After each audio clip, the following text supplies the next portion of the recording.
FRS পদ্ধতি প্রত্যাহারের দাবিতে উত্তাল আগরতলা। রাজধানীর অভয়নগরে সেখানে কর্মসূচি সংগঠিত করা হয় Tripura anganwadi workers and helpers ইউনিয়নের তরফে। অভয়নগর সমাজকল্যাণ সমাজশিক্ষা দপ্তর অধিকর্তার কার্যালয়ের সামনে এই গণ অবস্থান কর্মসূচি সংগঠিত হচ্ছে। এফআরএস পদ্ধতি প্রত্যাহারের দাবিতে এই কর্মসূচি সংগঠিত করা হয়। অঙ্গনওয়াড়ি ওয়ার্কার্স অ্যান্ড হেল্পার্সের তরফে বিষয়বস্তু উপস্থাপন করা হয়েছে সেখানে আয়োজিত কর্মসূচিতে। অবিলম্বে এফআরএস পদ্ধতি বাতিল করতে হবে। কোনো শিশু বা মাকে পুষ্টিকর প্রকল্প খাবার থেকে বঞ্চিত করা যাবে না। খাদ্যের অধিকার আইনের লঙ্ঘন মানছি না, মানব না বলে তারা স্লোগান দিয়েছেন। অঙ্গনওয়াড়ি কর্মীদের উপযুক্ত গুণমান সম্পন্ন ভালো মোবাইল দিতে হবে ইত্যাদি দাবি উত্থাপন করা হয়েছে। তার পাশাপাশি প্রতি মাসে মোবাইলে খরচ দিতে হবে, বাজার দরের সঙ্গে সঙ্গতি রেখে ফিডিং বিল দিতে হবে বলে তারা দাবি করেছেন। প্রতি মাসেই সেখানে যথাসময়ে বিল মিটিয়ে দেওয়ারও দাবি করা হয়েছে এবং সেই সঙ্গে তারা এই সময়ের মধ্যে অঙ্গনওয়াড়ি কর্মী সহায়িকাদের গ্র্যাচুইটি ও পেনশন দেওয়া, কর্মী সহায়িকাদের ন্যূনতম 26,000 টাকা বেতন ও 10,000 টাকা পেনশন দেওয়া ইত্যাদি দাবি করা হয়েছে। বিভিন্ন জায়গা থেকে কর্মী সহায়িকাদের উপস্থিতিতে এই কর্মসূচি সংগঠিত হয়। এই কর্মসূচিতে বিভিন্ন স্তরের নেতৃত্ব উপস্থিত হয়েছেন। সিআইটিইউ সহ বিভিন্ন সংগঠনের নেতৃত্ব উপস্থিত থেকে তারা তাদের বক্তব্যের কথা যেমন তুলে ধরেছেন, ঠিক তেমনি সংগঠনের ভাবনা দৃষ্টিভঙ্গি এই কর্মসূচি থেকেও তুলে ধরা হয়েছে। আমরা কর্মসূচির সরাসরি কিছু অংশ দেখব, তার পাশাপাশি নেতৃত্বের বক্তব্য শুনব।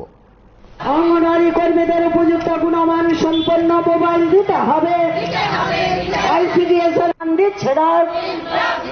Tripura anganwadi workers and helpers union দিচ্ছে না।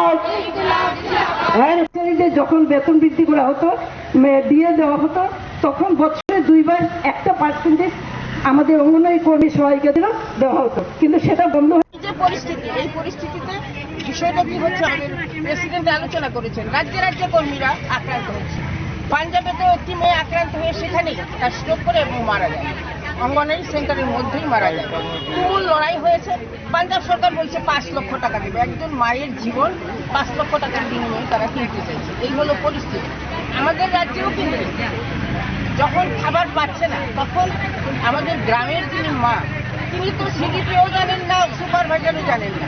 তিনি জানেন অঙ্গনওয়াড়ি দিদিমণি রোজ সেন্টারে গেলে ডিম দেয়, খাবার দেয়, কিন্তু ডিম খাবার কিছুই দিচ্ছে না। তখন তারা রাগ, তাদের যে ক্রোধ, তাদের যে ক্ষোভ, সেটা এসে পড়ছে অঙ্গনওয়াড়ি দিদিমণির উপর।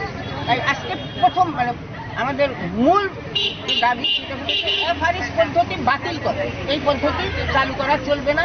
সারা ভারতবর্ষে এই আওয়াজ উঠেছে এবং এই যে এফআরএস পদ্ধতিতে দেওয়ার ফলে খাদ্য নিরাপত্তা আইন উল্লঙ্ঘন হচ্ছে।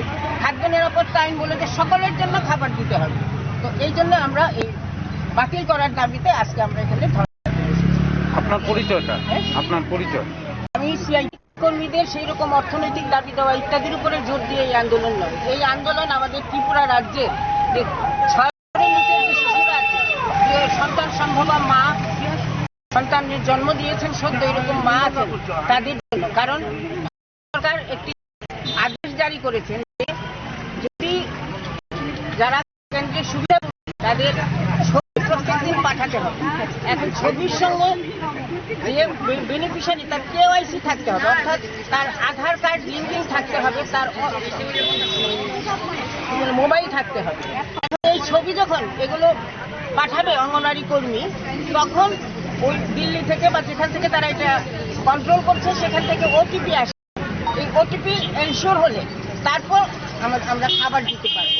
এটা হলো যারা টেক হোম রেশন, মানে বাড়িতে যারা খাবার নিয়ে যাবেন। আর যারা সেন্টারে আমাদের 3 থেকে 6 বছরের শিশু, যাদের গরম গরম খাবার আমরা দিতে চাই এবং আমরা জানি যে এটা একটা খুব স্বাস্থ্যপ্রদ ব্যাপার, সেইখানে তাদের ক্ষেত্রেও এখন ফেস রিকগনিশন লাগবে, এই বায়োমেট্রিক তাদের অ্যাটেন্ডেন্স লাগবে, এইসব করছে।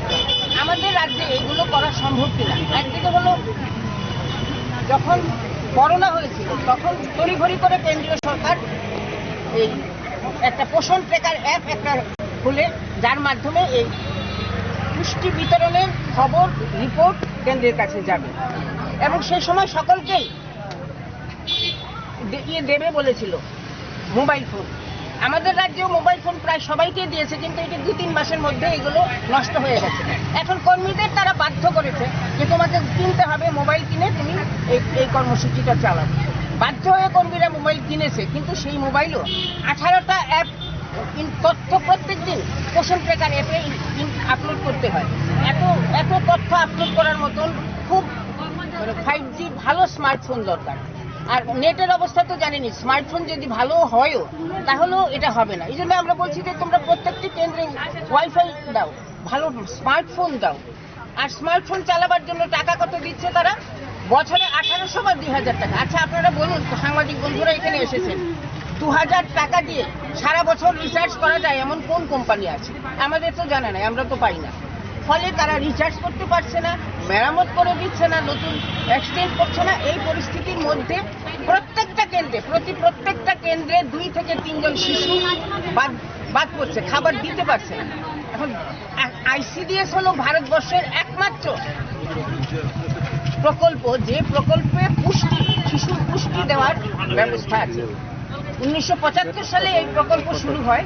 বাচ্চাদের কুপোষণে যারা আছে, যারা অপুষ্টিতে ভুগছে, তাদের অপুষ্টি দূর করার জন্য একমাত্র প্রকল্প ডিবি শিশু উন্নয়ন প্রকল্প। আর কেন্দ্রের সরকার খুব কায়দা করে, ষড়যন্ত্র করে এই প্রকল্পটিকে বন্ধ করে দিতে চায়।